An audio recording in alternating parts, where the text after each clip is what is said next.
Welcome to Vintage Coin Op Restorations and one of our latest projects. Here we have a restored 1940s Popperette popcorn machine.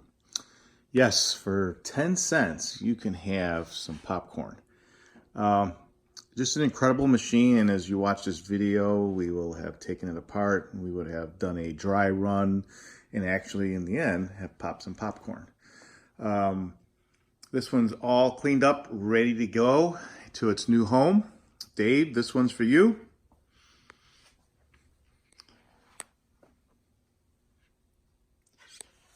It's just about time to wrap it all up, but we're just doing a quick walk around. All the graphics you see here are all hand painted. One of my favorite machines to work on, but also at the same time they can give you a lot of headaches, and with no doubt this one did too. Just like the rest of them, they're all a little unique, but we're happy to say that it is finally finished and ready to go. We have popcorn up in the top, but though we did pull out the two oil reservoirs, and we'll put them on the side so when it's time they can be filled up with some popcorn oil, which we will provide also. And you'll be ready to be popping corn soon. If you have one of these machines for sale or you need one restored, please give us a call. We're located in Chicago, Illinois. Our phone number is area code 630-624-7466. Thanks for watching, and don't click off just yet because we're going to go and do a little detail video of exactly how this popcorn machine works. Though in the end, when you do see the popcorn, we do have it pop in a bowl, but here we have the shroud on, and as the popcorn would be popped, it would come out and it would hold down there, because you'll see this little flapper here. You go back and forth and the popcorn will come down the chute, and here it would actually come in a bowl that you could place there. Or if you'd like, you can come over to the left over here and grab a little paper bag. And you would take it and kind of hold it around this thing and let your popcorn fill up inside there. So there you have it, and hope you enjoy this video. If you have any questions, please give me a call. Again, our number is 630-624-7466. Thanks for watching. And here we are, ready to give it a dry run.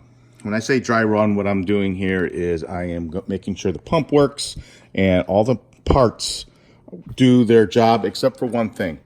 I disconnect the coil, and the coil is actually heats up the oil. So we're not going to do that.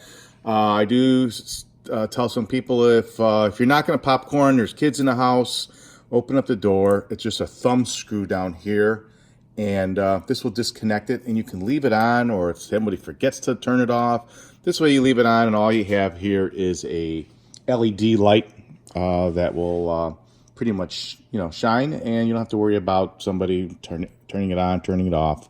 It'll be fine. For this video purpose, I do have it lined right now with a little protective film because I have the whole shroud off. There's a big shroud here that contains all your oil, splatter, everything's inside this little bubble. But I have it taken off because when we pop popcorn, I'm in and out of this machine, and we want to keep as clean as possible. So what exactly happens? Well, when you put your money in the hopper here, it's going to get stuck. It's going to get stuck right inside here, and it closes a switch to keep the motor on for a brief moment. As the motor starts to pump, you'll see this giant wheel start to move. Two things are happening. Initially, these levers aren't being moved, but the motor's pumping. This little steel pump over here is going to pump oil from the reservoir down here, which I have about an inch and a half. I got about a gallon of popping corn oil. Do not use vegetable oil. They make special popcorn oil, and that is for the temperature of actually cooking. So as your oil is being pumped up, it pumps it up into the hopper here is where our coil's at. As it reaches the top, which it always is, it's going to start draining. That is normal. It's cycling the oil. As the motor's pumping oil here. This lever is starting to pull. You'll see this little screw here, and the screw is going to eventually come here. And this is the first popcorn door. It allows the popcorn to fall into the hopper where it's going to sit in the oil bath. This one here, the next door, drops the popcorn into this little compartment for the next dime or the next time someone uses it.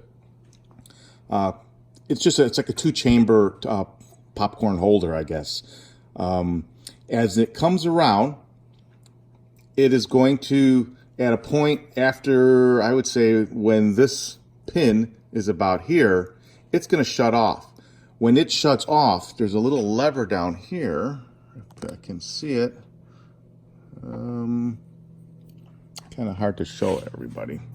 Well, there's another switch, and you can faintly see it in the back there with that little silver top. Well, there's a lever that goes on there. When that lever touches it, it turns off the motor, but it energizes the popcorn heater. So the coil is going to start getting hot. Our popcorn's in the bath now, and in about 30 seconds, you'll start hearing it crackle. Basically, your oil is really, really getting hot. And at that time, this door in the front is closed. Your popcorn is in the bath, and you actually watch it pop.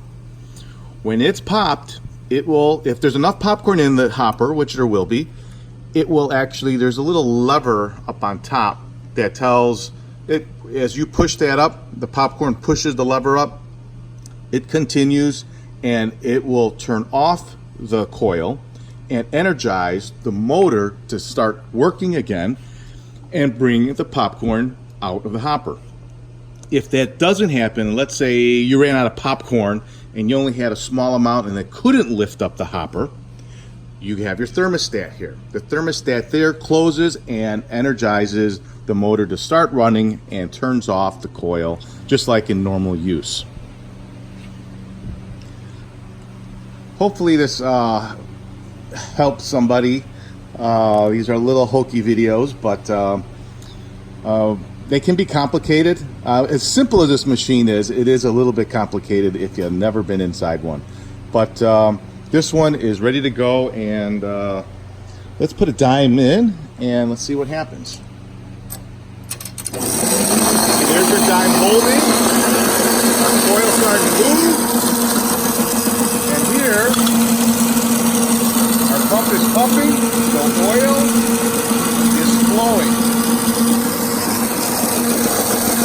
The first lever, now it just dropped, that would have just dropped popcorn into the hopper. And right now, as we come around, you'll see our door is shut, and down in the bottom is where you would have popcorn. Like I said, we don't have any in there right now. So it's going to be sitting in that little bath. Okay? As it sits in the bath, like I said, the popcorn is going to pop, and eventually there's a little lever where I'm going to push my finger. As the popcorn starts popping, let me see if I can, there you go, we'll zoom in. It's going to lift that little lever. As it lifts that lever, it will continue the motor to start working. Now, as this pin comes all the way down, we'll see it in a moment. Our popcorn now is going to start moving forward. Let's see where we come in. Right at this point, we'll see the door open and drop the popcorn out. It's kind of hard to see both of us. There we go. Now that's the first hit. Now we're going to have another one. So if there was any kernels inside there, that would have popped the second bunch of kernels that, well, you know, from the oil will stick on there. And at the same time, that second bump is also where we have our switch with our this is our turning off mechanism, this little finger switch here. And now you'll be enjoying popcorn. And it stays in this position to the next time someone uses it.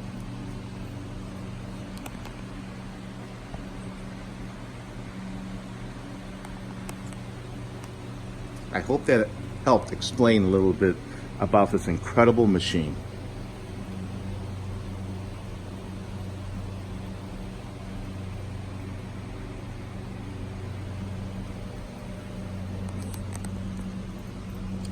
another little feature here is, I guess they didn't want you to pour your popcorn oil in here, so they made you this little hole here where you would maybe have a funnel and put the popcorn oil in. But before you start any of this, if you ever unpack one of these machines and you want to start it up, the first thing you need to do is fill up the hopper. And I do that by basically sticking a little funnel all the way in there, letting the oil completely drip out so I know that that's full.